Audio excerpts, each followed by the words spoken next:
everybody out there. Thank you so much for joining me here for another week on Please Advise. I know you guys have a lot of shows out there that you could listen to. I'm just happy that you chose mine to be one of them. I definitely want to extend a great sense of appreciation for all the likes, the shares, the subscriptions, and everything like that. Um, it definitely makes me feel great about doing this and finally launching this out into, I guess, the atmosphere. For today's show, I do have two um, good letters that were written in, so we're going to go ahead and jump right into those. The first one. Hi, I'm an introvert person. I'm shy, silent, lonely, and alone. I have thoughts of fun things on my mind, like I'm going to make some friends tomorrow or something like that.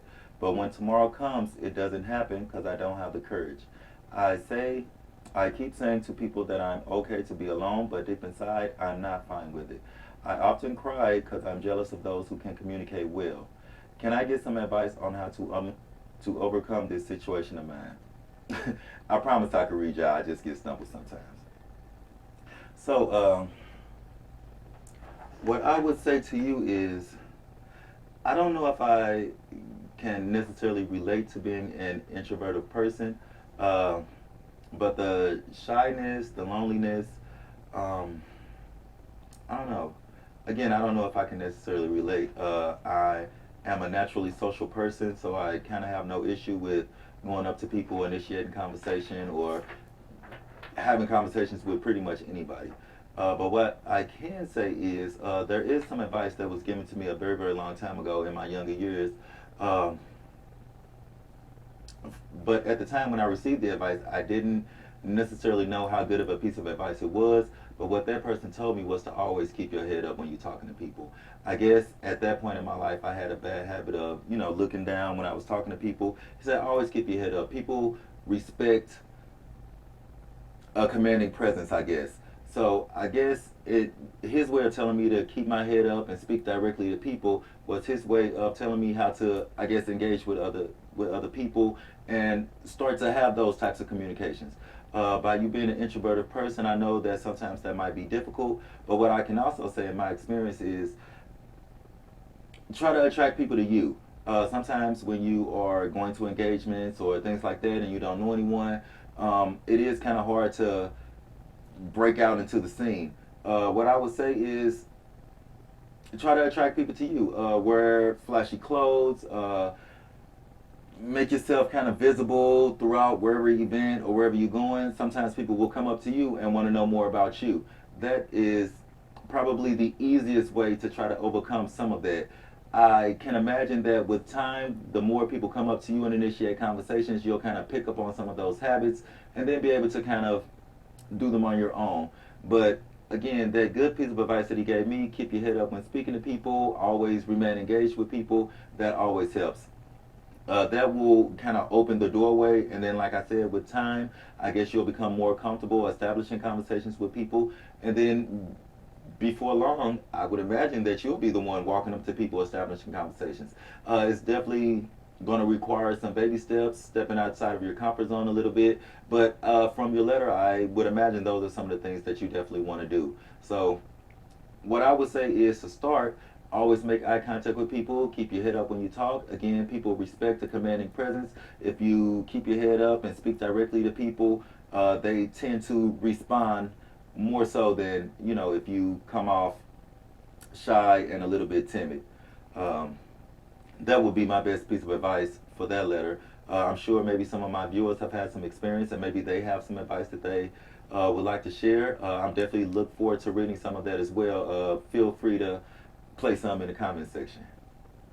I definitely hope that helps. Again, I can't relate so much to being an introvert, but I will say that keeping your head up, speaking directly to people, remaining engaged, those are some of the things that are going to not only attract people to you, but want them to keep having conversations with you. Moving on to our second letter, which is probably a little more in depth. This one says, "Hello, please advise. I have a question I would like your opinion on. My son just turned 17 and has started a new job. He is still in school and works part-time. I wanted to start asking him to contribute to the household. Me and my husband make good money, so we don't necessarily need his support, We just want to start teaching him some responsibility. He, my son, feels like we shouldn't be asking him for any of his money, but still expects us to support him as we did before he started working. I feel like he should start taking on some of his own responsibilities. Please advise. I like this topic. I've actually had this conversation with a couple of friends of mine here in the past. My whole take on the situation is I think once you do start working, you should start to develop some sense of responsibility. I don't necessarily think that, once you get a job and, your parents should start passing you the electric bill. No, not at all. I feel like you living in their household, that's one of the things they are supposed to provide for you as their child.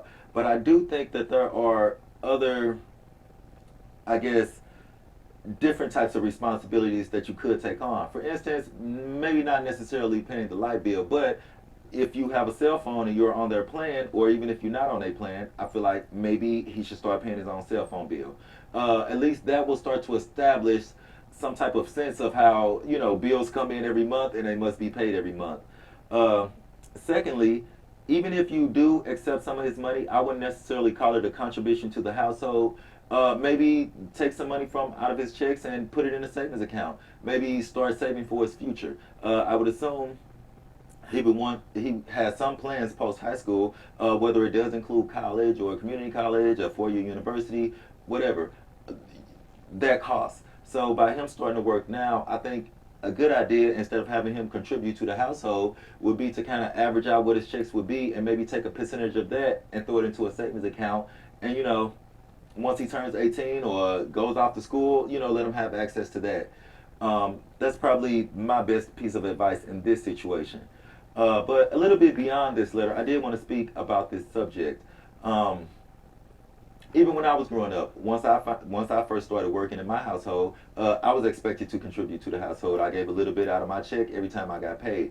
I didn't necessarily agree with it at the time. We didn't come from great means, so I understood why I had to contribute. But I mean, that doesn't mean I was happy about it. But had my parents come to me and said, we're going to take some money out your check and put it into a savings account for you, I probably would have been more open to that idea. We didn't have cell phones and all that type. Well, we did have cell phones, but I didn't have one back in those days. So I don't think there were any other bills that I could have created on my own that I would have had to pay. So them taking my money and maybe putting it into a savings account, so that way once I did graduate high school and kind of move on with my life, that would have been a nice chunk to have. I think just as a culture as a whole, we should start teaching our kids a little bit more about financial responsibility. Like I said, when I grew up, graduated high school, I went off to the military. I had no sense of financial education at all. So all the money that came in, I basically just spent it. I didn't have any idea of saving. I didn't have any, thoughts about my future or anything like that. I just think that those are some of the things that we should start to teach our children as they come up.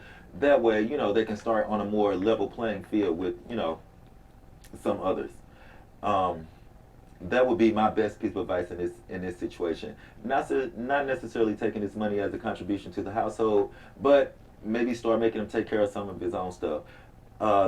For instance, paying his own cell phone bill. All teenagers have a cell phone. It's on somebody's plan, whether it's their own or whether it's on a family plan. It still needs to be paid. I would probably kind of pass that along to him. At least then it won't feel like you're just taking his money for no reason. He'll actually see where it goes. That could kind of help as well. I think that's probably all I have on that topic. Again, if any of you guys have any ideas, any suggestions, any type of feedback on, any piece of advice that I offer or any subject that's brought up, by all means, please put it in the comment section. I definitely look forward to all feedback. All constructive criticism is by all means welcome. And then for everyone, please continue to like, share, subscribe, get the message out, get more viewers, get more pieces of advice that I can give. Not pieces of advice, get more queries that I can answer with advice. I just definitely want to thank you all for joining me this week. And that is our show. Until next week, stay tuned. Thank you.